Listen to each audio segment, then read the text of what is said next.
नागरिकांच्या मनामनातील आवाज, नाशिक आवाज.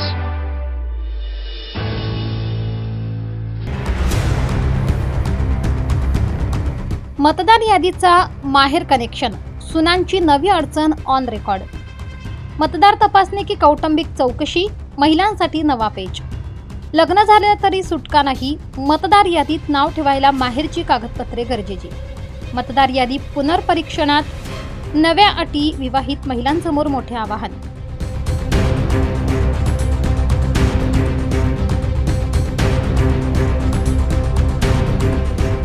नाशिक जिल्ह्यात सध्या मतदार याद्यांच्या सखोल पुनर्परीक्षणाचे काम युद्धपातळीवर सुरू आहे. 2022 आणि 2024च्या मतदार याद्यांचे मॅपिंग करण्यात येत असून या प्रक्रियेत विवाहित महिलांसमोर मोठे प्रश्न उभे राहिले आहेत. प्रशासकीय पारदर्शकता राखण्यासाठी जिल्हा प्रशासनाने 2024च्या मतदार यादीतील नावांची पडताळणी 2002च्या जुन्या यादीशी सुरू केली आहे. मात्र यांचे नाव जुन्या यादीत आढळत नाही. त्यांना आई, वडील किंवा आजी आजोबांच्या नावाचा पुरावा सादर करावा लागत आहे. यामुळे लग्नानंतर सासरी गेलेल्या महिलांना आता माहेरची सविस्तर माहिती गोळा करण्याची गरज भासत आहे. सुनांना द्यावी लागणारी माहिती: आई वडिलांची संपूर्ण नाव, लग्नापूर्वीचे स्वतःचे नाव, गाव, शहर, तालुका, जिल्हा, विधानसभा मतदारसंघाचे नाव, मतदार क्रमांक आणि मतदारसंघ क्रमांक, 2002च्या यादीतील अनुक्रमांक. नाशिक जिल्ह्यात एकूण 51 लाखाहून अधिक मतदारांपैकी सुमारे 25 लाख मतदारांचे मॅपिंग पूर्ण झाले आहे, तर अजून 26 लाख मतदारांचे काम प्रलंबित आहे. यामध्ये महिलांची संख्या मोठी असल्याने अडचणी अधिक वाढल्या आहेत. इगतपुरी तालुक्यात सर्वाधिक प्रगती दिसून येत असून येथे तब्बल 76.28% मतदारांचे मॅपिंग पूर्ण झाले आहे. लग्न होऊन सासरी आलेल्या सर्व महिलांनी आपल्या माहेरची आवश्यक माहिती आणि कागदपत्रे वेळेत सादर करावीत, जेणेकरून मतदार यादीत नाव कायम ठेवण्यास अडचण येणार नाही, असे आवाहन मधुमती सरदेसाई, उपजिल्हा निवडणूक अधिकारी, नाशिक यांनी केले आहे. मतदार यादीतील अचूकता राखण्यासाठी प्रशासनाचा हा प्रयत्न असला तर या प्रक्रियेमुळे विशेषतः विवाहित महिलांना मोठ्या प्रमाणावर कागदपत्रांची जुळवाजुळव करावी लागत आहे. या मोहिमेचा पुढील टप्पा कसा पार पडतो हे पाहणे महत्त्वाचे ठरणार आहे. नमस्कार, मी जिल्हा निवडणूक शाखेच्या वतीने बोलते आहे.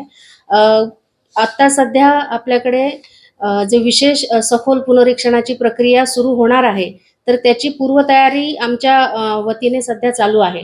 अजूनही भारत निवडणूक आयोगाकडून किंवा मुख्य निवडणूक अधिकारी महाराष्ट्र शासन यांच्याकडून विशेष सखोल पुनरीक्षणाची प्रक्रिया चालू कधी करायची ह्याच्याबद्दल ऑफिशियल आदेश आम्हाला काही मिळालेले नाहीत. सध्या जी आहे आमची पूर्वतयारी चाललेली आहे आणि त्याच्यामुळे आपली नावं कमी होतील किंवा जर BLOंशी संपर्क नाही साधला तर याच्या पुढे आपल्याला मतदार यादीमध्ये नाव देण्याची संधी मिळणार नाही वगैरे अशा प्रकारच्या काही अफवा जर पसरत असतील तर त्या एकदम चुकीच्या आहेत.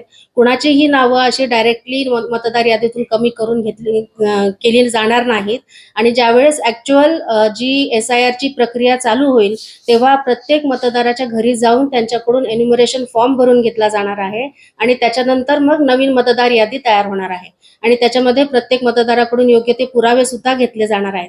त्यामुळे नागरिकांनी अजिबात घाबरून जाऊ नये आणि त्यांना असं कोणत्याही प्रकारचा संभ्रम त्यांच्या मनामध्ये त्यांनी बाळगू नये की आपली नावे मतदार यादीतून कमी होणार आहेत. अशी कोणतीही प्रक्रिया इथं होणार नाही आणि सध्या फक्त पूर्वतयारीचं काम चालू आहे, हे सर्वांनी लक्षात घ्यावं.